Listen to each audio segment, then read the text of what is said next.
मलिकार समाती आज पंहिंजे प्रोग्राम सुबह मेहरान में प्रोग्राम सां ख़ासि हिकार मौजूद है कैडबरी डिलाइट जो मिठो विरायो पंहिंजे रिश्तनि खे बहितर बणायो बहितर इंग्रीडियंट्स ऐं इज़िली अफोर्डेबल चॉकलेट तव्हां वठी सघो था कंहिं शॉप तां इज़िली व्यूवर्स प्रोग्राम जी तरफ़ असां प्रोग्राम जी तरफ़ इज़िली हाणे अॻियां वधंदासीं। सो अरशद नदीम जे हवाले सां मां अव्हां खां थोरो पुछणु चाहींदसि उन्हनि खे कीअं ॾिठो आहे तव्हां कीअं ओवरव्यू ॾींदव उन्हनि जे हवाले सां। जी हाँ, देखिए सबसे पहले तो पूरे पाकिस्तान को मुबारक कि अरशद नदीम ने वर्ल्ड एथलेटिक चैंपियनशिप जो कि हंगरी बुडापेस्ट उधर जो मुनक्किद की गई और उसमें सिल्वर मेडल हासिल किया। उसमें फर्स्ट जो इंडिया के थे नीरज चोपड़ा, ये तकरीबन आधा मीटर से भी कम जो वो डिस्टेंस था जिससे वो हारे।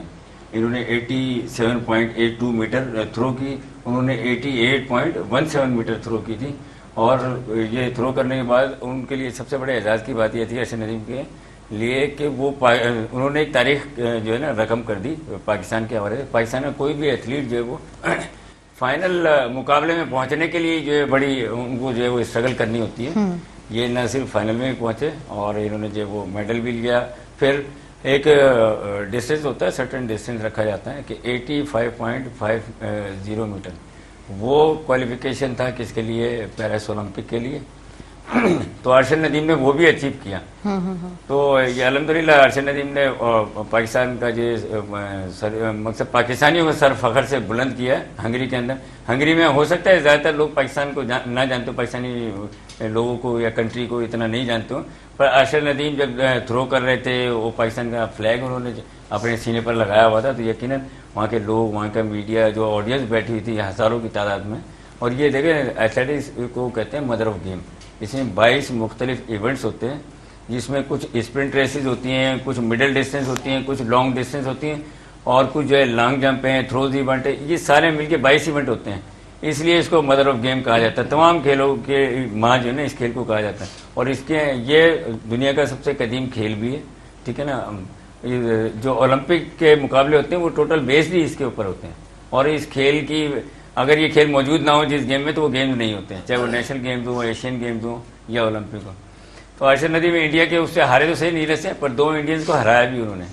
तो ये अल्लाह का शुक्र है कि मैं जो अरशद नदीम को भी मुबारकबाद दूंगा और इसमें जो एथलेटिक फेडरेशन मैं उसको भी कहूँगा कि भाई आप ऐसे इकदाम करें बच्चों के लिए। आप देखें, आप कहाँ सुनते हैं इंटर स्कूल को एथलेटिक चैंपियनशिप, इंटर कॉलेजिएट या इंटर प्रोविंशियल या इंटर डिवीज़न।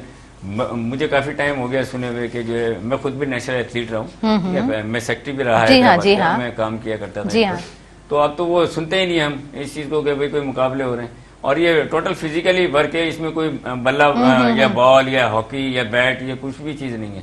आपने दौड़ना है, सिर्फ अपनी एक्सरसाइज करें, ट्रेनिंग करें। तो अरशद नदीम को जो हमारी तरफ से जो मुबारकबाद हो और पूरी पाकिस्तान कौम को बड़ा जो उन्होंने जो वो हमारे लिए बहुत बड़ा कारनामा किया। बिलीव नहीं कर सकते कि उन्होंने क्या अचीव किया है और जिस मकसद जर्नी जो उन्होंने स्टार्ट की है, जिस लेवल से वो निकले हैं, ठीक है। वो बेसिकली क्रिकेटर थे, वो भी अरशद नदीम फास्ट बॉलर थे। तो वहाँ से शायद उनको जो वो अप टू द मार्क नहीं रहे या मुकाबला नहीं कर पाए, तो फिर वो इंडिविजुअल गेम के अंदर आ गए। तो इंडिविजुअल में तो देखे ना दूसरे की गलती नहीं होती।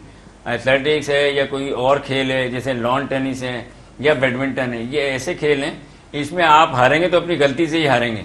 अदरवाइज आपके अंदर पोटेंशियल है, स्किल है, टैलेंट है, आप जीते हैं और क्वालिफाई करते हैं जहाँ क्वालिफाई करना है, जिस टीम में आना है आप हराते जाएं और जीते जाएं। सही सही मुझे एकड़ी गाल स्पोर्ट की ॾाढी सुठी लगंदी है। साइड वाले लोगों का सिलेक्टर्स का या उनका रोल नहीं होता इतना। सही सही भाई जो वो 11 की टीम खेल ली है तो चलें एक हल्का डाल दें और 10 अच्छे डाल दें, हम ऐसा नहीं हो सकता। इसलिए तो आपने खुद परफॉर्म करना है। सही। एसएम नदीम को अगर हम कहेंगे कि आप फलां टॉपिक पे बात करें तो माशाल्लाह सां उन्हनि जेतिरी नॉलेज हूंदी आहे तो पूरे प्रोग्राम में पाण ॻाल्हाए सघनि था। क्रिकेट के हवाले से, स्पोर्ट्स के हवाले से ॾाढी सुठी नॉलेज की है। मैं थोड़ा सा ऐड करूंगा अरशद नदीम के हवाले से। बिल्कुल बिल्कुल कर उन्होंने जो थ्रो की है उनकी बेस्ट थ्रो है 90 मीटर से ज्यादा है, ठीक है। और जो नीरज चोपड़ा है वो ओलंपिक में भी गोल्ड हुए थे, उनकी 89 मीटर समथिंग है। तो वो अरशद नदीम अगर वो भी अचीव करते हैं तो शायद जो वो गोल्ड हो जाते हैं। लेकिन अभी भी जो उनके कोचेज हैं या जो कोचिंग स्टाफ है जो कोचिंग कर रहा है उनको अच्छी कोचिंग की ज़रूरत है। उनका जो जेवलिन करने के बाद फॉलो थ्रू है, यानी कि जो जेवलिन थ्रो करते हैं उसके बाद फॉलो थ्रू, उसमें अभी गुंजाइश है। बायोमैकेनिकल पॉइंट ऑफ व्यू से मैं बात कर रहा हूँ, कि उनको स्पीड वर्क की ज़रूरत है, थोड़ा सा स्पीड उनकी बेहतर हो जाए, ठीक है ना, थोड़ा सा स्ट्रेंथ डालें तो वो पावर जनरेट हो जाएगी, वो कुछ ही मीटर। ठीक है मूंखे स्पोर्ट्स जी हिकिड़ी ॻाल्हि सुठी लॻंदी आहे त एक्टिव बिहेवियर ऐं रिएक्टिव खां पाण जेको हटंदा आहियूं उहो बि मुंहिंजे ख़्याल सां इन्हनि एक्टिविटीज़ जे थ्रू असां सिखंदा आहियूं ऐं पेशेंस पाण सिखंदा आहियूं, सब्र पाण सिखंदा आहियूं। अच्छा, हिते वेही करे जॾहिं दुनिया जी ॻाल्हि थींदी आहे, पाकिस्तान जी ॻाल्हि थींदी आहे, असांजे मुल्क जी ॻाल्हि थिए थी, पर मां अलाए त छो मां उन ख़ुशी सां इहा ॻाल्हि करे कोन सघंदी आहियां। हालांकि आउं चाहींदी आहियां त तमामु ख़ुशी सां उन ॻाल्हि खे मूंखे एक्सप्रेस करणु घुरिजे। इम्प्रेशन जेको हिकिड़ो माण्हू वठंदा आहिनि न, हाउ टू इम्प्रेस, उन खां हटी करे एक्सप्रेस सुठो करियां, इहा मुंहिंजी हिकिड़ी ज़ाती कोशिशि रही आहे हमेशह। जॾहिं आउं पढ़ंदी हुयसि स्कूलिंग टाइम, कॉलेज, ऐं इहा शइ ज़ाहिरी ॻाल्हि आहे विद द टाइम माण्हू सिखे थो, ऐं लर्निंग पॉइंट्स आहिनि त पाण सुठे तरीक़े सां सिखण जी कोशिशि कंदा आहियूं, त उन इम्प्रेस करण खां बहितर आहे त सुठो एक्सप्रेस करियां, इहा कोशिशि रहंदी आहे। पर ख़ुशी सां अलाए छो ॻाल्हि कोन करे सघंदी आहियां, छाकाणि त असांजे हिन मुआशिरे जा जेके ॾेख असांखे ॾेखारिया वेंदा आहिनि उहे ॾाढा ॾुखोईंदड़ हूंदा आहिनि, ऐं को ॾुख अञा असांजो भरिजंदो ई कोन्हे, भरपाउ थींदो ई कोन्हे त मथां का न का अहिड़ी ॻाल्हि अची वेंदी आहे, अहिड़ो बॉम्ब असांजे मथां ब्लास्ट थींदो आहे जो उन खां पोइ ख़ुशी वारी उहा लहर अलाए छो मां उनखे उन तरीक़े सां फील न आहियां करे सघंदी। सो मां सम्झां थी त जॾहिं असां पंहिंजे मुआशिरे में बहितरी ॾिसंदासीं न त पोइ असां ख़ुशी सां का ॻाल्हि जोड़े बि सघंदासीं। बाक़ी मां जीअं त पहिरीं ॻाल्हि कई न त असांजा माण्हू माशाअल्लाह सां ॾाढा एक्टिव आहिनि ऐं ॾाढा सम्झदार आहिनि। तव्हांजे साम्हूं को बि फेक ॻाल्हाईंदो सम्झी वेंदा त भई माण्हू इहे छोकिरी या छोकिरो फेक पियो ॻाल्हाए, ऐं जेको विद द रियलिटी ॻाल्हाईंदो त तव्हां हुनखे एक्सेप्ट बि कंदव। त असांजे मुआशिरे में कुझु अहिड़ा ॾेख ॾेखारिया वञनि था जेके असांखे ॾाढो डिसहार्ट कनि था। तव्हां हिन ते छा चवणु चाहींदव?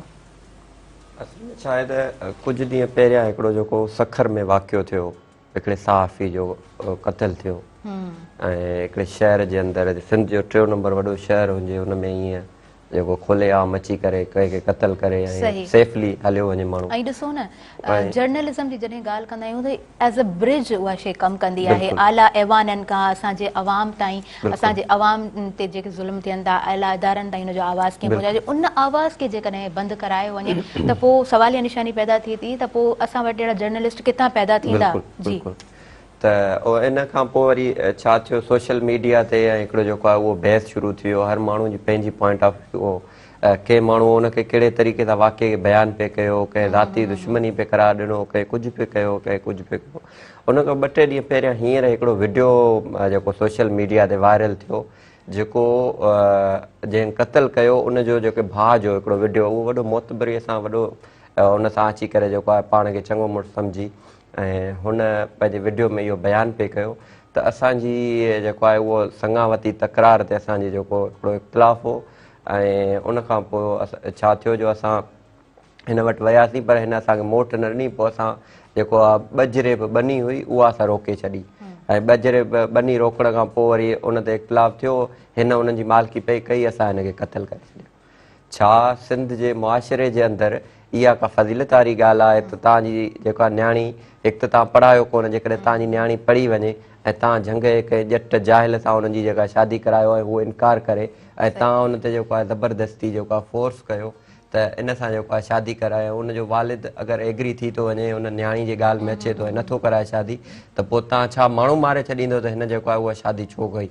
ऐं उनजे लाइ जेकॾहिं उहो उतां माइग्रेट करे थो, उतां जेको आहे लॾे कंहिं ॿिए जॻह ते वञे थो हलियो, त उनजी प्रॉपर्टीअ ते तव्हां कब्ज़ो कंदो, उनजे ज़मीननि ते तव्हां कब्ज़ो कंदो, ऐं हिकिड़ो जेको आहे उहो सॼो ख़ानदान खे वीरान कंदो, ऐं वरी एतिरी बहादुरीअ सां उनखे तव्हां बयानु कंदा त असां हीउ कमु कयो पिए, जेको असांजो राइट हो सुठो। छा इहो तव्हांजो राइट तव्हांखे मुआशिरे जे अंदरि, फंडामेंटल राइट्स जे अंदरि, कानून जे अंदरि, या असांजो जेको समाज आहे या असांजो जेको मज़हब आहे, उहो इन क़िस्म जी तव्हांखे किथे बि का आज़ादी ॾिए थो त का न्याणीअ खे ज़बरदस्ती जेको आहे उहो तव्हां शादी करायो, ऐं अगरि उहा नथी कराए त तव्हां उनजे सॼे ख़ानदान खे जेको आहे उहो वीरान कयो, उनजी प्रॉपर्टी खे तबाह कयो, उनजे हर जेको बि शइ आहे उनखे उहो ख़तमु कयो। ऐं वरी अगरि को पढ़ियल लिखियल माण्हू आहे ऐं उनखे जेको आहे हक़ बजानिब सम्झे थो ऐं सही सम्झे थो, त तव्हां उन माण्हू खे क़तल करे ख़तमु करे छॾियो, त जीअं को अहिड़ो माण्हू ॿीहर उसरी न सघे हिन समाज जे अंदरि जेको हक़ जी ॻाल्हि करे। त इन क़िस्म जी जेका उहा एक्टिविटी थिए पई, त त इहा तमामु जेका उहा ख़तरनाक हिकिड़ी भयानक सूरत हाल मां गुज़रूं पिया। छा इहा ॻाल्हि मां हिते चवण में हिकु बजानिब आहियां कि तव्हांजी कंहिं रस्ते तां तव्हांजो गुज़र आहे ऐं को माण्हू अची करे ॿाहिरां उहो गली बंदि करे छॾे ऐं तव्हां हुनखे चओ कि मूंखे हीअ जेका आहे उहा हितां मुंहिंजो रस्तो आहे तो छो बंदि कयो आहे ऐं हू न खोले, त ज़ाहिर आहे हुन ते झगड़ो त थींदो, हुनजो राइट आहे। तव्हां हुनखे जॾहिं तव्हां घस बंदि करे छॾींदा, कंहिंजे हक़ ते तव्हां अची करे धाड़ो हणंदा त उहो त झगड़ो थींदो न, त एक्शन जो रिएक्शन त थींदो। त इन क़िस्म जी जेके उहे शयूं थियनि पियूं त असां वटि को मुआशिरे जे अंदरि को सुठो मैसेज थोरी आहे। वरी उनखे केतिरा माण्हू असांजे समाज जे अंदरि अहिड़ा वेठा आहिनि जेके प्रोमोट पिया कनि, प्रोमोट इन तरीक़े सां कनि पिया कि हुन न्याणी आहे ऐं हुनखे जेको आहे शादी करणी हुनजो राइट आहे, ऐं ख़ानदानी सिस्टम में ऐं जेको आहे उहो कबीलाई सिस्टम में ईअं थींदो आहे। कबीलाई सिस्टम तव्हां खणी किथां आया आहियो, असांखे त ख़बर न आहे त कबीलाई सिस्टम तव्हां हीउ किथां अची करे हिननि जोड़ियो आहे। दुनिया जे अंदरि किथे बि कबीलाई सिस्टम आहे ई कोन। कंहिं बि पढ़े लिखे मुआशिरे जे अंदरि, कंहिं बि फज़ीलत वारे कंहिं मुआशिरे जे अंदरि तव्हां वेंदा तव्हांखे कबीलाई सिस्टम न मिलंदो। तव्हां कंहिं बि अहिड़े तरक़ी याफ़्ता मुल्क में वेंदा उते तव्हांखे कबीलाई सिस्टम न मिलंदो। त हिते असां वटि हिकिड़ो अहिड़ो फ़रसूदा ऐं बेकार निज़ाम जोड़े करे ऐं उनखे कबीलाई सिस्टम जो नालो ॾिनो वियो आहे, जिते ख़ासि करे असांजी विख विख ते जेका आहे उहा न्याणीअ खे जेको आहे ॾंगियो थो वञे ऐं उन न्याणीअ जे लाइ एतिरा त रस्ता बंदि था कया वञनि। जेकॾहिं तव्हांजो छोकिरो पढ़ी वञे त वाह वाह, पर जेकॾहिं न्याणी पढ़ी थी वञे त हुनखे पहिरीं त जेको पंहिंजो ख़ानदान आहे उहो उतां न हणंदो ऐं हिन न्याणी जेका तुंहिंजी बदफ़ज़ीलती थी वई आहे, वार खोले पई हले, ईअं पियो करे हले, हिकिड़ो हुन जेको करेक्टर एसेसिनेशन थींदो। अगरि उन मां बि हुनजा वालदेन जेको आहे नथा कुझु कनि त पोइ वरी हुनखे जेको आहे ताना ॾिना वेंदा। पोइ न्याणीअ खे आख़िरी ऑप्शन छा हूंदो आहे, न्याणीअ खे कारो कराए मारियो वेंदो। दुनिया जे अंदरि किथे इहो कॉन्सेप्ट ई कोन्हे त कारोकारी कई वेंदी, कारे में जेको आहे उहो न्याणीअ खे मारियो वेंदो, उहो कोन्हे। पर असांजे हिन मुल्क जे अंदरि असांजे हिन समाज जे अंदरि हिकिड़े अहिड़ी बेकार ऐं फ़रसूदा जेका रस्म आहे उहा अॼु बि असां वटि जेका हले पई कारोकारी वारी, असां वटि अगरि इन मां बि बची वेंदी त असांजा कुझु वरी जेके वालदेन आहिनि उहे वरी इन ज़हनियत जा अॼु बि जेके मिलनि था त उहे वरी छा था कनि, न्याणीअ खे सत क़ुरान सम्झी न्याणी जी शादी क़ुरान सां कराए छॾी, इन क़िस्म जूं जेके रस्म आहिनि, जेके रवाज आहिनि, जेके मुआशिरे जे अंदरि हिकिड़ी ग़लति रीत पुराणे दौर खां वठी हले पई, त मां सम्झां थो इन्हनि शयुनि खे ख़तमु थियणु खपे। जेसिताईं असां इन्हनि सभिनि फ़रसूदा बेकार समाज जे किननि जेके रस्मुनि खे न कढंदासीं तेसिताईं असां कंहिं सुठाईअ जी तरफ़ न अची सघंदासीं, समाज में बहितरी न ईंदी। ऐं इन जे बहितरीअ जे लाइ वधि में वधि इहो आहे कि असांजे मुआशिरो जेको आहे उहो पढ़ियल लिखियल मुआशिरो लाज़मी आहे, तइलीम याफ़्ता मुआशिरो लाज़मी आहे। तइलीम याफ़्ता मुआशिरो असांजो तॾहिं ईंदो जॾहिं ही अंधनि अक़ीदनि मां असां निकिरंदासीं। हिकिड़ो ॿियो वाक़ियो राणीपुर में जेको थियो आहे, इजाज़त हुजे त हुन ते तव्हां खां मां ज़रूरु इन जे हवाले सां बि रिव्यू वठंदसि ऐं चाहींदसि त तव्हां उन जे हवाले सां बि एड कयो। ऐं इंट्रो में बि मूं ॻाल्हि कई त सदियूं पहिरीं क़ौमूं इहे तोक लाहे उछलाए फिटो करे ऐं पाण बहितर खां बहितर राह ते पंहिंजो पाण खे आणे ऐं पाण खे कामयाबु उन्हनि क़ौमुनि कयो आहे। पर असां अॼु बि उन तोक खे पंहिंजे गले में सजाए वेठा आहियूं।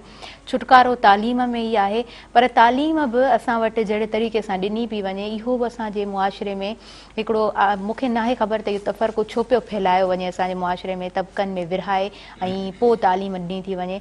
पर ख़ैर असां इन जे हवाले सां डिस्कस कंदासीं प्रोग्राम में। वक़्तु साही जो थी वियो आहे। हिन प्रोग्राम सां ख़ासि सहकार मौजूदु आहे कैडबरी डिलाइट जो। ऐं कैडबरी डिलाइट वारा चवंदा आहिनि त दिलि खटियो डिलाइट सां कारे न वञिजो, ॾिसंदा रहिजो अव्हां जो पंहिंजो ॿीहर भलीकार चवां थी अव्हां जे पंहिंजे प्रोग्राम सां सहकार मौजूदु आहे कैडबरी डिलाइट जो। ऐं कैडबरी डिलाइट बहितरीनु इंग्रीडियंट्स सां ऐं ॾाढो अफोर्डेबल, ॾाढो बहितरीनु चॉकलेट आहे। सो तव्हां ईज़िली कंहिं बि शॉप तां वठी सघो था। SM नदीम साहब वेठा आहिनि ऐं ॾाढी बहितर ॻाल्हियूं कनि पिया, ख़ुशख़बरी ऐं ख़ुशि आईंद ॻाल्हि, बहितर ॻाल्हि। सो मूंखे वरी बि मां इन ॻाल्हि खे ज़रूरु ऐड कंदमि त वरी असां पंहिंजे समाज जी कहिड़ी ख़ुशख़बरी ऐं कहिड़ी ख़ुशि आईंद ॻाल्हि कयूं, जॾहिं त असां वटि जेके ॾेख अचनि था उन्हनि खे ॾिसंदे मूंखे सम्झ में कॾहिं कॾहिं कोन ईंदो आहे। जॾहिं मां प्रोग्राम में जीअं तव्हां चयो न ॿियो वाक़ियो राणीपुर वारो, उन ॾींहुं मूंखे बिल्कुलु बि सम्झ में कोन पियो आयो त मां किथां खां शुरूआति कयां। क़यामत ख़ुदि बताएगी, क़यामत क्यों ज़रूरी थी। त असां वटि कुझु अहिड़े तरीक़े सां अमल आहिनि ऐं पोइ वरी असां चवंदा आहियूं त असांखे बहितरी जी तरफ़ वधिणो आहे। मीराणी साहिबु तव्हां खां मां ऐड कराइणु चाहींदसि त पोइ भला बहितरी किथे आहे, छा था सम्झो?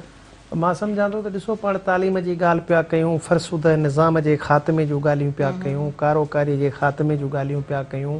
हाणे इहो आम माण्हू त कोन करे सघंदो न, इहो कमु वरी बि सिविल सोसाइटीअ जो आहे त उहा इहो कमु खणे। मूं त अक्सर ॾिठो आहे, बदकिस्मती चऊं उनखे असां, त अहिड़ा वाक़िया जॾहिं थियनि था त उन्हनि वाक़ियनि जे मुखालफ़त में तमामु घणी हाइक पैदा थिए थी ऐं उहे माण्हू पकड़ धकड़ में बि अची वञनि था, पर आरज़ी वरी पैसे जे बुनियाद ते, पंहिंजे असर रसूख़ जे बुनियाद ते, मज़हब जे बुनियाद ते उहे माण्हू आज़ादु बि थियो वञनि ऐं उन्हनि खे उन सॼे अमल में सहूलियतकारी बि वरी सिविल सोसाइटी पैदा थी करे। मिसाल ॿुधी वञो, मिसाल जेकॾहिं नाज़िम जोखे वारो केस हो त उन में बि इहे ई साॻा माण्हू हुआ जिन उन्हनि खे किरोड़नि रुपयनि ते राज़ी कयो, हथु खणी विया। अहिड़े ई नमूने सां जेकॾहिं का भेण कारी थी थिए त उते बि बजाए उनजे वारसनि सां माण्हू बीहे ऐं उनखे सपोर्ट करे, माण्हू वरी ज़ालिम जी वकालत था कनि, उनखे सपोर्ट था कनि त गैरत जो कमु कई, ॾाढो बहितरीनु कमु कई। तव्हां रुगो मुआशिरे खे पंहिंजो थ्योरिकल न ॾिसो, प्रैक्टिकल बि ॾिसो त असांजो मुआशिरो वञे केॾांहुं पियो। असांजी अक्सरियत जेका आहे सा उन्हनि माण्हुनि खे कंहिं न कंहिं हवाले सां, तंहिं करे ज़रूरत हिन ॻाल्हि जी आहे त असीं सभु जेके बि आहियूं उहे हिक हंधि गॾु थियूं ऐं हिकिड़ो ई इहो मुतालबो कयूं त हीउ फ़रसूद निज़ाम ऐं अहिड़ा कई कानून बणिजी चुका आहिनि। मिसाल चाइल्ड मैरिज वारो एक्ट हो न, किथे बि कोन ठहियो आहे, सिंध सूबे में ठही वियो आहे। मिनारिटीअ वारो जेको हो बाबा फोर्स कन्वर्शन वारो, उहो बि सिंध में आहे इशू ऐं सिंध उनखे हाईलाइट कयो आहे ऐं उनखे खयो आहे, काफ़ी माण्हुनि सपोर्ट कई आहे। मिसाल पाण जागीरदारी निज़ाम जे ख़ात्मे जी था ॻाल्हि कयूं त उते बि जागीरदारनि जा वकील मज़हब खे खणी पेश कयूं त न बाबा इहो इस्लाम में जाइज़ आहे त भली जागीरदारी जो। शाह महमूद कुरैशी हुनजो एप्लीकेंट आहे ऐं असांजो उहो वरी वॾो पीर बि आहे, उनखे असीं सपोर्ट कयूं था। हालांकि जेको वकील वियो आहे मंटो साहिबु, उहो हिकिड़ो ग़रीब माण्हू आहे, तरक़ी पसंदि माण्हू आहे। त चवण जो मक़सदु इहो आहे त असां जॾहिं सभु गॾिजी हिननि मसइलनि खे उन नोयत सां न खणंदासीं, किथे किथे असांखे ब्रेकर अची था वञनि न, असांखे ब्रेकर अची था वञनि। हींअर बि ॾिसो तव्हां जेको नियाणीअ जो वाक़ियो थियो आहे, हाईलाइट थियो आहे, माण्हू ॿधो आहे, पर तव्हां ॾिठो कोन त हुनजे फेवर में घणा मुज़ाहिरा थिया आहिनि। ईअं न आहे, मां हिन ॻाल्हि जे हक़ में बिल्कुलु बि न आहियां। सिविल सोसाइटी जो हिकिड़ो पंहिंजो पावर आहे, सिविल सोसाइटी पंहिंजो हक़ रखे थी, सिविल सोसाइटी ॻाल्हाए थी, जुलूस थियनि था, जलसा थियनि था, माण्हू ॿाहिरि निकिरनि था ऐं ॾाढो एक्यूरेटली, ॾाढो प्रॉपरली माण्हू ॻाल्हाइनि था। उन ज़ुल्म जे ख़िलाफ़ु, तशद्दुद जे ख़िलाफ़ु, बर्बरियत जे ख़िलाफ़ु माण्हू ॻाल्हाइनि था। हक़ जो आवाज़ु आहे, बुलंद आवाज़ु आहे, उनखे रोकियो उते वञे थो जॾहिं माइट चुप थी वञनि था ऐं असांखे हिकिड़ो लीगली पेपर ॾेखारियो वञे थो त बाबा हुननि ई माफ़ करे छॾियो आहे केस, त पोइ मूंखे ॿुधायो त सिविल सोसाइटी काॾे वञे, उन आवाज़ खे उते थो धकु लॻे, उन आवाज़ खे उते थो रोकियो वञे। बाक़ी अदरवाइज़ तव्हां ईअं नथा चई सघो त सिविल सोसाइटी इन सभिनीनि शयुनि खे कवर अप करे थी। सिविल सोसाइटी इहा ई ॻाल्हि करणु थो चाहियां त ॾिसो उते केॾो माना हू फ़रसूद निज़ाम केॾो मज़बूत आहे। मुंहिंजे चवण जो मक़सदु छा आहे तव्हां न सघो न त उन्हनि खे वञी असांखे सपोर्ट करणो आहे। छो त ॾिसो जॾहिं पेरेंट्स ॻाल्हाइनि था, माउ पीउ ॻाल्हाइनि था त चारो तरफ़ पाड़े जा माण्हू ई उन्हनि जे मथां हावी हूंदा, तव्हां पंहिंजी आवाज़ बंदि कयो ऐं माण्हू उते वञी करे जॾहिं उन्हनि खे सपोर्ट कंदो। असां वटि त उहे माण्हू बि त आहिनि न जेके उहो पावर रखनि था, उहे वञी करे सपोर्ट कनि न भाई, छो नथा सपोर्ट कनि। असां जी अहमद जी तव्हां कुझु ऐड करणु चाहियो पिया? मीराणी साहिब जे ॻाल्हि सां मुकमिल तौर ते जेको आहे उहो डिसएग्री कयां थो ऐं मां इहो चवणु चाहियां थो त सिंध जो जेको हींअर गुज़रियल जेको 5-6 सालनि में जेको ओरिजिनल फेस साम्हूं आयो आहे उहो ॾाढो ज़बरदस्त, शानदार ऐं उनखे जेको आहे उहो हिमथाईंदड़ ऐं जस ॾियण वारो जेको उहो फेस आहे, जेके सिविल सोसाइटी, सियासी, समाजी, इल्मी, अदबी सभिनी हल्कनि जेको निभायो आहे। छा सिंध जे अंदरि या इहो नाज़िम जोखियो हिकिड़ो क़तल थियो, सरदार इन खां पहिरीं को क़तल ई कोन कयो, अलाए केतिरनि सरदारनि क़तल करे छॾिया, अलाए केतिरनि मुर्शिदनि बि जेको आहे उहो मुरीदनि खे मारे छॾियो, पर अॼु ताईं को सरदार, को पीर मीर गिरफ़्तार थियो। इहा ई सिविल सोसाइटी हुई, इहा ई social media, electronic media, print media जे पंहिंजो एॾो सगारो किरदारु अदा कयो जो उन सरदार खे जेको आहे जेल में वेहणो पियो ऐं उहो सरदार जेल में वेठो ऐं उन जंहिंखे उहो एॾो तशद्दुद करे जंहिंसां हथु मिलाइण जे लाइ तयारु न हुयो, उन नियाणी जे पेरनि में वेही उन खां माफ़ी वठणी पई। इहो छा किरदारु हो? इहो सिंध जो उन असली फेस हो जंहिंखे उन सरदार खे ॿुधायो त तूं तव्हां सरदार भले हुजो तव्हांखे पैसो भले हुजे, तव्हांखे पावर भले हुजे, पर सिंध जे अॻियां ऐं सिंध जे हक़ीक़ी माण्हुनि जे अॻियां तव्हां कुझु बि न आहियो ऐं हुननि खे झुकणो पियो। ऐं हाणे जेको ही वाक़ियो थियो आहे राणीपुर में, इहो बि सॼो जेको क्रेडिट आहे civil society, electronic print media जो क्रेडिट आहे। न त सवे साल गुज़री विया आहिनि, इहे पीराणियूं हवेलियूं आहिनि, ही हवेलियुनि में अलाए केतिरा क़तल थींदा आहिनि, कंहिंखे ख़बर ई न हूंदी आहे। ईअं ई ईंदो हिन जे क़तल में छा थियो, हिन क़तल में बि त हिननि लिखायो न, न्याणी खे खणी करे वञी दफ़न करायनि ऐं चवनि त नेचुरल हिकिड़ो जेको आहे उहा डेथ थी आहे, 50,000 वठो ऐं हिन जो जेको आहे उहो आवाज़ बंदि करे ख़ैरात करे छॾियो, न्याणी नेचुरल। ही त सॼो पोइ हिकिड़ो जेको आहे उहो social media, electronic print media उनखे अची खयो, जो पोइ हिकिड़ी जेको आहे उहो एविडेंस सॼा जेके मिलिया, जेके CCTV मिलनि था, त CCTV में कीअं हिकिड़ी जेका उहा मासूम न्याणी तड़पे थी ऐं हुन जी जेका पीर जी ज़ाल आहे उहा यकीन पुछो अहमद, इन ॻाल्हि खे मां बर्दाश्त नथी करे सघां। इहा शइ जॾहिं मुंहिंजे ज़हन जे मथां उहो सिर्फ़ु इमेज अची थो वञे त मूंखे मुंहिंजो साह घुटिजे थो, मूंखे नथो सम्झ में अचे इन शइ खे असां कीअं बयानु कयूं। ॾाढा क्रूअल एक्ट्स आहिनि असांजी इन सोसाइटी में, पर उन आवाज़ खे दॿियो वञे थो, उन आवाज़ खे बंदि कयो वञे थो ऐं उनजो मेन रीज़न इहो आहे त असांखे आख़िर में हिकिड़ो अची करे एविडेंस ॾेखारींदा त बाबा हाणे तव्हां चुप कयो, हाणे तव्हां माठ कयो। जी तव्हांजो मौक़िफ़ प्लीज़। ॾिसो, इहो जेका अहमद ॻाल्हि करे थो, राइट आहे, को दलीलबाज़ी कोन कोर्ट में वेठा आहियूं, पर छा आहे हाणे इहा पाण ई ॾिसो न, पाण उन ॻाल्हि बि जेका ॻाल्हि करे जो त उनजी जेका वाइफ आहे हिना, उनजो छा रवैयो आहे ऐं उन हिना खे ज़मानत में सही। हाणे छा आहे त असांजो कानून कमज़ोर थी वियो आहे न, हिते असांजी रियासत जेको आहे सो पाण छॾे ॾिनो आहे न, असां उन मुलज़िम खे त ॿधाए वियासीं, सुठी ॻाल्हि आहे। ऐं मां इन सां वरी एग्री थो कयां त सिंध जे सिविल सोसाइटी जो आवाज़ हींअर मज़बूत थियो आहे, पर हिते मुंहिंजे चवण जो दादा अञा मज़बूत थियणु खपे। इहे माण्हू कानून जे शिकंजे मां निकिरी न सघनि, एतिरी उन्हनि खे सज़ा अचे। हिकिड़े ॿिनि सरदारनि खे सज़ा ॾियो, हिकिड़े ॿिनि पीरनि खे सज़ा ॾियो, त मां सम्झां थो त 50% असांजा मसइला जेके आहिनि उहे हल थी वेंदा। मां ईअं नथो चवां त असां एतिरा कमज़ोर आहियूं या असां कुझु नथा करे सघूं, अॻे बिल्कुलु असीं न करे सघंदा हुआसीं। सोशल मीडिया, प्रिंट ऐं इलेक्ट्रॉनिक मीडिया जो इहो रोल अॼु आयो आहे जो इहे सघारा पीर अॼु सीखुनि जे पुठियां आहिनि, न त तसवर बि कोन हो त हिन पीर खे केरु को हथु विझंदो या हिन सरदार खे को हथु विझंदो। येस, बिल्कुलु असां उन समाज में हींअर एतिरी कुवत पैदा कई आहे, पर बजाए हिन जे जो असांजी उहा कुवत घटि थिए, असांखे उनखे अञा वधीक मज़बूत करणो आहे। फॉर एग्जाम्पल उन ते असां सभिनीनि जो ॾिसो हिकिड़ो इंडिविजुअल तव्हांजो पंहिंजो किरदारु मौजूदु आहे, वरी उते ई माना हर माण्हू, हर तबिको, हर असांजो जेको बि तव्हां जंहिं बि फील्ड में कमु कयो था, असांजा मौतबर मान वारा जेके बि एक्टर्स आहिनि, असांजे हिन समाज खे मुंझायो न वञे, असांजे हिन समाज जो जेको आवाज़ु आहे उनखे ई बुलंद रखियो वञे।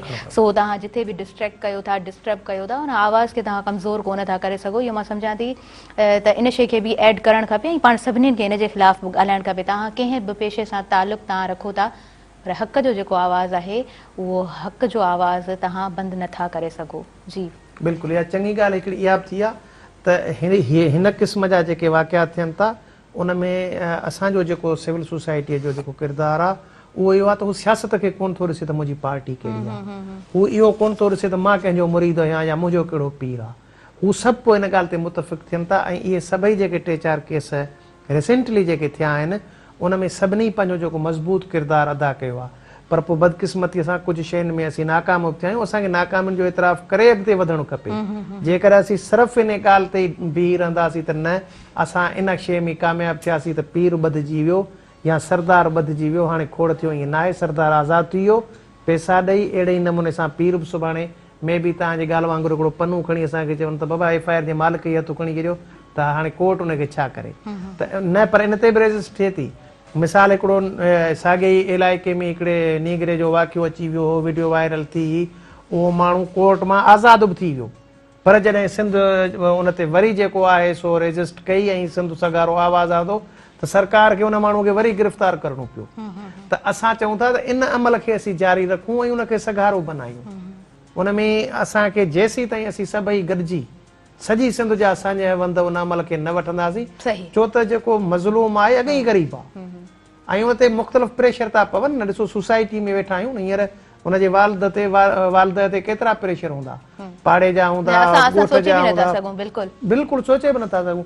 ऑफरूं हूंदियूं त कंहिं बि सूरत में हुनखे हटाइजे। ऐं हू वरी इहो बि हुननि जा बि टेक्ट्स आहिनि न, त मां चवां थो उन्हनि सभिनी खे असीं भोरा भोरा कयूं, उन्हनि सभिनी खे असां ख़तमु कयूं त अहिड़ा वाक़िया ॿीहर न थियनि। बिल्कुलु असीं हिन ॻाल्हि सां मुतफ़िक़ आहियूं, असांखे हिनखे अञा सगारो बनाइणु घुरिजे। बिल्कुलु, तव्हां बिल्कुलु सही पिया चओ। असांखे हम आवाज़ थियणो आहे ऐं असां ईअं नथा चई सघूं त हीअ कंहिं हिकु माण्हू जो कमु आहे। मिली करे जॾहिं असां हिकु ई पंहिंजे मिशन जे पोयां लॻंदासीं त ज़रूरु छो रिज़ल्ट असांखे पॉज़िटिवली न मिलंदो, असांखे बिल्कुलु मिलंदो। व्यूअर्स, वक़्तु थी वियो आहे हिन अहिड़ी ब्रेक शो ऐं हिन प्रोग्राम सां सहकार मौजूदु आहे कैडबरी डिलाइट जो। काॾे न वञिजो, ॾिसंदा रहिजो अवांजो पंहिंजो प्रोग्राम। सुभाणे ॿीहर भली कार चवां थी प्रोग्राम सां व्यूअर्स सहकार मौजूदु आहे कैडबरी डिलाइट जो। ऐं जॾहिं मिठे जी ॻाल्हि हले थी त पोइ असां लाइव कॉलर पर शामिलु कंदासीं। हलो, अस्सलाम वालेकुम। वालेकुम सलाम बाबा। तव्हांखे भली कार चऊं था, अवां पंहिंजो नालो ॿुधायो, किथां खां पिया ॻाल्हायो अवां? अब्बा, मुंहिंजो नालो गुलाम शबीर कटकाणी लाड़काणे खां पियो ॻाल्हायां। जी जी, तव्हांखे दिलि जी गहराई सां भली कार चवंदासीं। सुबुह मेराण जे नंगण में तव्हां छा था चवणु चाहियो? असां बाबा इहो ई चवणु चाहियूं था, जेको बि ॻाल्हायो था सही आहे या असांजी जेका समाज में आहे बदख़िलाफ़ी, इन जे बारे में असांखे सही प्रोग्राम लॻो तव्हांजो। कहिड़ी ॻाल्हि तव्हांखे वधीक अट्रैक्ट कई आहे, सुठी लॻी आहे? बाबा इहा ॾिसो न त न्याणियुनि खे जेको बि इल्मु में पढ़ाए थो, इहा सही ॻाल्हि आहे। जेको भला नंढो ॿारु आहे मर्द पढ़े थो त उहो सही आहे, पर न्याणी पढ़े थी त हुनजे लाइ माना माण्हुनि जा इहे बदहालियूं हलनि थियूं, इहे असांखे नथी वणनि पियूं। प्रोग्राम सही था हले तव्हांजो। तव्हांजी महिरबानी, प्रोग्राम में तव्हां शामिलु थियो, सुठो लॻो। अवांजो पंहिंजो प्रोग्राम आहे, शामिलु थींदा कयो।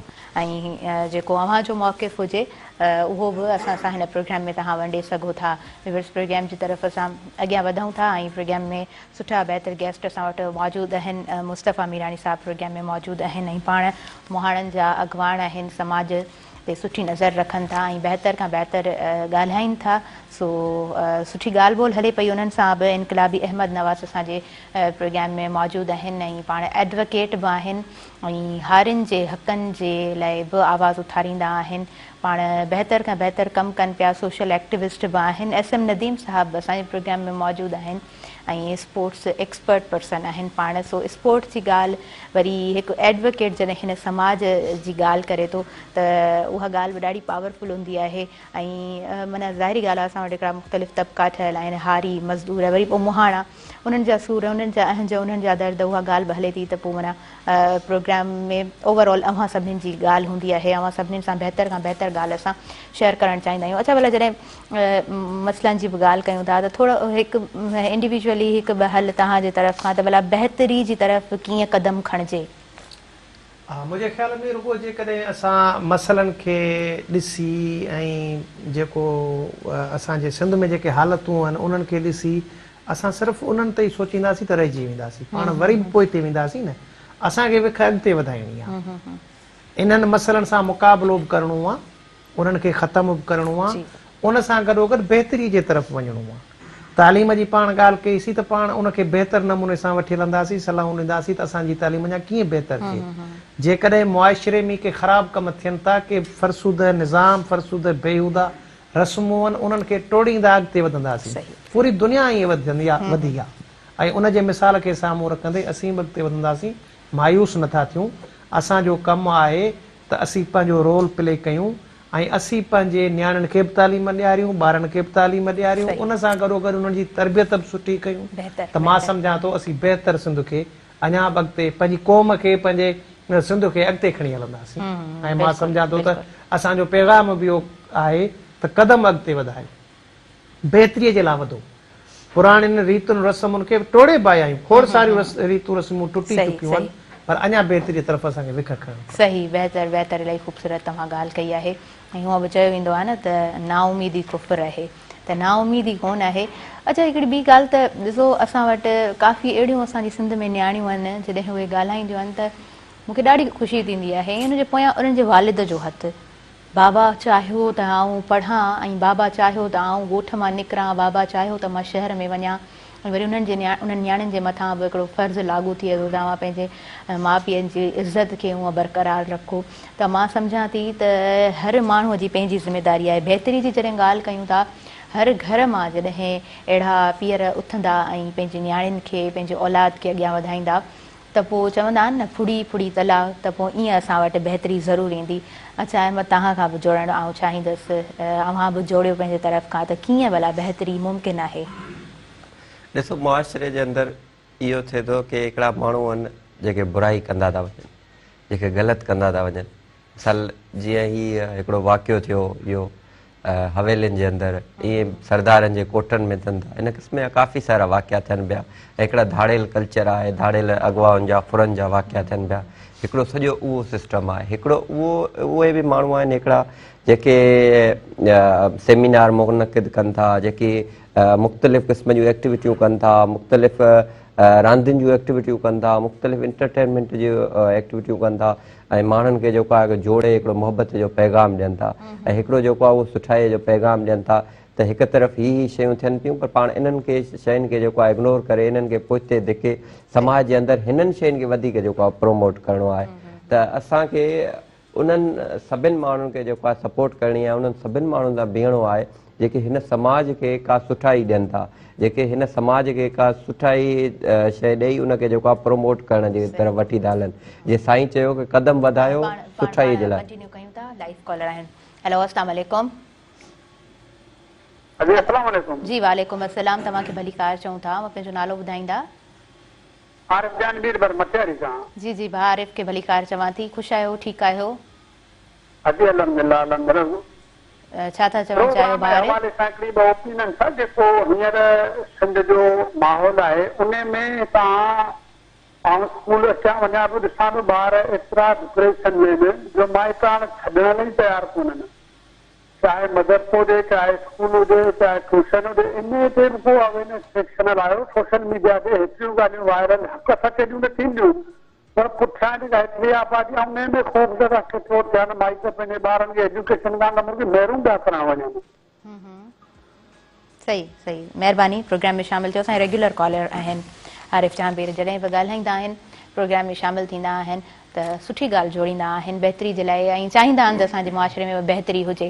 सो असां वटि उहे माण्हू बि मौजूदु आहिनि जेके चाहिनि था, ठीकु आहे उहे वॾो कुझु करे नथा सघनि, पर एतिरो ज़रूरु चाहींदा त असांजे मुआशिरे में बहितरी हुजे ऐं बहितरी खे सपोर्ट बि कनि था। इहा बि ॾाढी सुठी ॻाल्हि आहे त तव्हां ॼाण रखो था ऐं तव्हां चाहियो था त असांजो समाज अॻियां वधे, सुठाई जे लाइ असांजो समाज कमु करे। जी प्लीज़ तव्हां कंटिन्यू कयो। हा, मां इहो ई चयो माण्हू हिकिड़ा उहे आहिनि जेके निंड मां उथनि था, सुबुह जो उथंदे ई पंहिंजे पाड़े वारनि सां जेको आहे झगड़ो करणु, पंहिंजे पाड़े वारनि सां बेड़ करणु,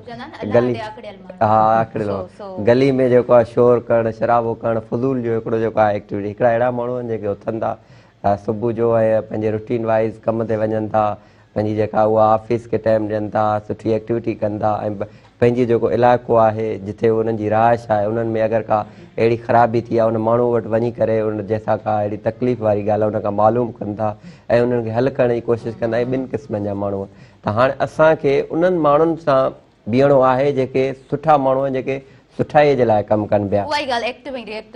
हा, एक्टिव न एक्टिव माण्हू हुजे पर सुठाईअ जे लाइ एक्टिव त हू बि आहिनि पर हू ख़राबियूं था पैदा कनि।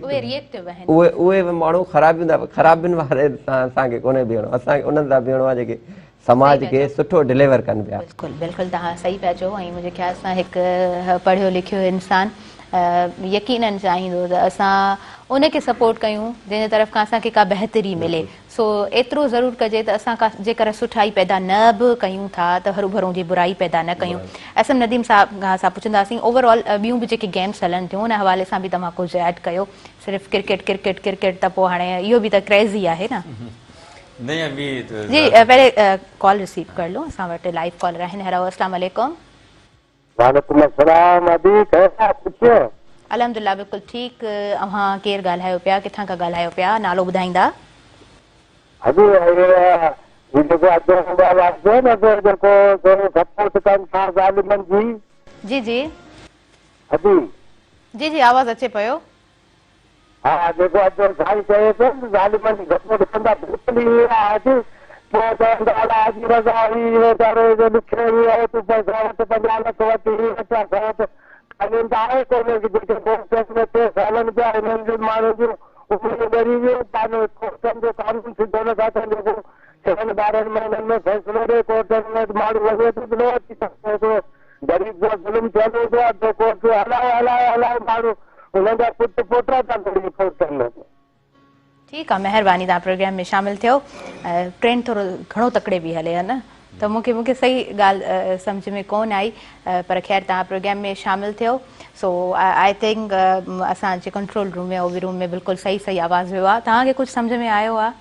असांजा लाइव कॉलर छा थोरो अचे पियो उहो इहो चवणु चाहे पियो की हिकिड़ा माण्हू जेके उहे कमु कंदा आहिनि ऐं उन्हनि जा पोइ पाण कमु करे मरी वेंदा, वरी उन्हनि जा पुट पोटा उहो हिकिड़ो उहा चैन ठहियलु हूंदी आहे, इन ते साईं कुझु जेको आहे। सो हा, ॾिसो न, जीअं मुहाणा आहिनि त पोइ छा मुहाणनि जा ॿार बि मुहाणा ई थींदा? उहे न पढ़ंदा, उन्हनि खे छा को फुल स्टॉप लॻल आहे? त मां सम्झां थी इन रीत रस्म खे, इन रवाज खे हाणे घटाइणु खपे थोरो जी जी जी। काफ़ी मुहाणा पाण जेकर वरी माज़ी जी ॻाल्हि कंदुसि, काफ़ी मुहाणा पढ़ी लिखी सुठनि उहिदनि ते अची विया आहिनि ऐं उन्हनि पंहिंजो लाइफ स्टाइल ऐं लिविंग स्टाइल बि चेंज कयो आहे ऐं पंहिंजो पोरियो बि चेंज कयो आहे। करणु बि खपे, छाकाणि त हाणे पाण जंहिं नमूने सां पॉपुलेशन वधी रही आहे, पाण वटि एतिरा रिसोर्स ई कोन्हनि मच्छीअ जा जो उन ते रुगो भाड़े वेही रहूं। पर छा आहे त उहो जिन बि माण्हुनि महिनतूं करे उहो पंहिंजो चेंज कयो आहे, पर जेकर सरकार सहकार करे ऐं उन्हनि खे अल्टरनेटिव तरफ़ खणी वञे त मां सम्झां थो त असां अञा बहितरी तरफ़ वञी सघूं। हा, सही पियो। इंसान जो इहो बि बुनियादी हक़ आहे, भई तव्हां कंहिं ॿी फील्ड में वञणु चाहियो था, बहितर खां बहितर पंहिंजी ज़िंदगी खे बणाइणु चाहियो था, त it's your right. S M Nadeem साहिब असां अव्हां खां बिल्कुलु कंटिन्यू कराईंदासीं। छा रहिजी वियो आहे, कहिड़ियूं मुख़्तलिफ़ ॿियूं गेम्स आहिनि, कीअं तव्हां उनजे अबाउट पंहिंजे तरफ़ खां ऐड करणु चाहींदो? कुछ डिस्कस किया मैं ब्लाइंड क्रिकेट के हवाले से, ये भी एक हमारी लाइफ का हिस्सा है। ये लोग भी स्पेशल चाइल्ड जो होते हैं, स्पेशल लोग जो होते हैं, इसमें मुख्तलिफ किस्म के होते हैं। क्रिकेट चाइल्ड होते हैं जी जी जी, हार्ट से जो जिनका वो होता है, प्रॉब्लम होता है हार्ट में, वो होते हैं इम्पेयरमेंट होते हैं, और ऑकवर्ड चाइल्ड जो अजीब व गरीब होते हैं। तो ये मुख्तलिफ अक़साम है इन बच्चों, इन्हीं में इनके ओलंपिक्स भी मुकाबले मुनक्किद किए जाते हैं बाकायदा, ठीक है ना, स्पेशल ओलंपिक के नाम से। और पूरे पाकिस्तान में इसका, पूरी दुनिया के अंदर बल्कि जो है इसका एक पूरा जो ऑर्गेनाइजेशन बनी हुई है वो काम करती है। तो ऐसी जो है ब्लाइंड क्रिकेट जो है उसकी भी एक एसोसिएशन है पाकिस्तान में, वो लोग रन कर रहे हैं और ये कार्य खैर का काम ही कर रहे हैं कि ऐसे लोगों को स्पोर्ट्स की एक्टिविटी में डालना, उनके अंदर एक मोटिवेशनल फैक्टर जो है वो मतलब पैदा करना, उमंग पैदा करना जीने की। क्योंकि आपको पता है अगर कुछ चीज़ नज़र ही नहीं आ रही तो अगर मिसाल है, हम ही अगर आँख बंद करके बैठ जाएँ तो हमारे से क्या मतलब सिचुएशन होगी। तो उनके मुकाबले मुनक्किद हुए थे इंग्लैंड के अंदर, वहाँ पे फाइनल में जो है पाकिस्तान पहुँचा था और पाकिस्तान ने राउंड के जो 4 मैचेस खेले थे उसमें इंडिया भी शामिल था, वो इंडिया को भी हराया, राउंड के अंदर भी हराया और फाइनल में भी इंडिया को ही पाकिस्तान की ब्लाइंड क्रिकेट टीम ने हराया। तो मेरा मैसेज ये है उनके लिए कि भाई आपने जो है वो हमें आपसे प्यार है जो हमारे ब्लाइंड जो क्रिकेटर्स हैं, और आप हमारा जो फ़ख्र है, और इसी तरह करते रहें। इसका वर्ल्ड कप भी मुनक्किद होता है तो उसमें भी आप जो है वो जाके परफॉर्म। वाओ जी, ज़बरदस्त ज़बरदस्त। एशिया कप के हवाले से छा चवंदो? एशिया कप के हवाले से पहला जो एशिया कप 1980 की दहाई में शुरू हुआ था ये एशिया कप। अच्छा, बीच में जो है वो असल में क्या है कि इंडियन इन्फ्लुएंस इतना है कि वो जब चाहते हैं इस टूर्नामेंट को हमेशा रुकवा देते हैं या कोई ना कोई ऐसी हर्डल क्रिएट कर देते हैं जिसकी वजह से इसका इनकाद जो है वो तातुल का शिकार हो जाता है। तो इस दफ़ा अब ये हुआ तो 80 की दहाई में, और अब आप देख लें कि 2023-24 चले, टोटल जो ये 14वां यानी कि 14 जो है एशिया कप हो रहा है। तो अब इसमें क्या है कि हमें अपने आप को मजबूत करना। पाकिस्तान जो है ना, पाकिस्तान क्रिकेट टीम अब जैसे वर्ल्ड नंबर 1 है, जब आप नंबर 1 होते हैं तो फिर आपकी बात भी रखी जाती है। अगर आप अच्छे हैं, चाहे वो किसी भी इदारे में जॉब कर रहे हैं या स्पोर्ट्स में हैं आप, या किसी भी प्रोफेशन में, जब आप टॉपर होते हैं ना तो आपकी बात को सबसे पहले प्रेफर किया जाता है। तो हमने जो है वो ग्रास रूट लेवल से, जैसे अभी जो उसमें तकरीबन रोनुमाई थी, उसकी अनवील हुई थी पाकिस्तान की जर्सी जो वर्ल्ड कप के लिए, तो उसमें ज़का अशरफ साहब ने जो काफ़ी कुछ जो इनामात भी दिए, 10-10 लाख रुपए जो है हर प्लेयर्स को दिए हैं, ठीक है ना। एक तरफ तो ये, दूसरी तरफ अगर हम दूसरे गेम में जाएँ, हॉकी या फुटबॉल में, तो उनको बेचारों को हज़ारों में भी नहीं मिलते हैं, ठीक है ना, कि जो पाकिस्तान की तरफ से रिप्रेजेंट कर जी जी जी। असां बस हाणे मैसेज की तरफ वधंदासीं, छो त बिल्कुल भी टाइम कौन है, वक्त जो घड़ियों असांखे बिल्कुल भी इजाज़त कौन थी ॾियनि। एस एम नदीम, मैं आपसे लेना चाहूँगी इन शॉर्ट मैसेज, क्या मैसेज देंगे? मेरा मैसेज यही है कि देखें, हम लोग जो 3-4 लोग यहाँ पर बैठे हुए हैं जो बात कर रहे हैं, हम अपना पर्सनल एक्सपीरियंस शेयर कर रहे हैं, ठीक है ना। आज मैं जब आ रहा था तो रास्ते में तो एकदम में जो ये शहद की जो मक्खियाँ जो है वो उन्होंने जो है ना वो मेरे चेहरे के ऊपर आ गई। तो मेरी लोगों से दरख्वास्त है कि ये सीज़न ऐसा है कि भाई दरख्तों के पास जाते हुए ये वो, अगर आप बाइक पर जा रहे हैं या साइकिल पर जा रहे हैं या कुछ और कर रहे हैं तो इन चीज़ों का ख्याल करें, क्योंकि इनसे भी हादसा बहुत ज़्यादा होते हैं। सही पिया चओ, बिल्कुलु सुठो सुठो इलाही यूज़फुल मैसेज आहे तव्हांजो बि। अव्हां खां असां मैसेज वठंदासीं, छा मैसेज ॾींदा? शेर आहे बाबा जेतो ये सिंधी प्यारा हिम्मत कर हार मूंखे न ख़बर ई मञ। आहे, तव्हां असांखे शेर आख़िर में ॿुधाईंदव। So yes please please. Sindhi प्यारा हिम्मत कर हार न मञ, कुछ जुरत कर ज़ालिम जी कर हाम तमाम जिए सिंध जिए सिंध, कीनो फितनो थे बर्बाद कुर्ब मोहब्बत ज़िंदाबाद, पंहिंजो आहे ही पैगाम जिए सिंध जिए। सभु जेके सिंधी आहिनि उहे कीनो फितनो जेको आहे उहो ख़तमु कनि, कबीला जहिड़ा ख़तमु कनि, तहसब ख़तमु कनि, प्यार मेठ मोहबत पैदा कनि, पंहिंजे ॿारनि खे न्याणियुनि खे तइलीम ॾियारनि त असां हिकिड़ी सुठी सिंध ॾेई सघूं। ज़बरदस्त ज़बरदस्त, इलाही सुठो पावरफुल मैसेज तव्हांजो। एंड देन तव्हांजो छा मैसेज आहे? मुंहिंजो बि इहो ई पैगाम आहे त वधि खां वधि न्याणियुनि खे पढ़ायो, छाकाणि त मर्द पढ़ियो त फ़र्दु पढ़ियो, न्याणी पढ़ी त पूरो घरु पढ़ियो। ऐं असीं तालीम हासिलु करे ई पाण खे तब्दील करे सघूं था, ॿी सूरत में असां वटि तब्दीली नामुमकिन आहे। इन करे कोशिशि करे वधि खां वधि भली ॾुखियूं हालतूं हुजनि, तव्हांखे तकलीफ़ूं करणियूं पवनि, पर मुस्तक़बिल जेकर तव्हां पंहिंजो संवारणु चाहियो था त पोइ पंहिंजे ॿारनि खे तालीम ॾियो। ज़बरदस्त ज़बरदस्त, ॾाढो ॾाढो सुठो तव्हांजो बि मैसेज। ऐं शेख याज़ चयो आहे त गभो मानीअ जो जे पाणीअ जे ढुक में तूं ॿोड़े खां एक्ज़ैक्टली त मूंखे लाइन्स यादि न आहिनि, पंहिंजे करेक्टर खे तूं जेकर नथो झुकाईं त पोइ तुंहिंजी जेका ॾात आहे उहा ॾहूणी थी वेंदी। सो आख़िर में मां इहो बि चवणु चाहींदमि त ब्लाइंड क्रिकेट जी तव्हां ॻाल्हि कई त मुंहिंजे ख़्याल सां जेका तव्हांजी ज़िंदगी में का बि बीमारी आहे उहा ज़हन जी बीमारी थींदी आहे, ऐं जेकर ज़हन जी बीमारी तव्हां वटि कोन आहे त पोइ तव्हांखे अल्लाह पाक जीअं बि ठाहियो आहे, रब पाक तव्हांखे ख़ूबसूरत ठाहियो आहे ऐं तव्हां पंहिंजी फील्ड में बहितर खां बहितर कमु करे सघो था। व्यूअर्स, हींअर मूंखे ॾींदव इजाज़त ऐं मुंहिंजी समूरी टीम खे बि ॾींदव इजाज़त। ईंदड़ प्रोग्राम में हाज़िर थींदासीं। अल्लाह बाही।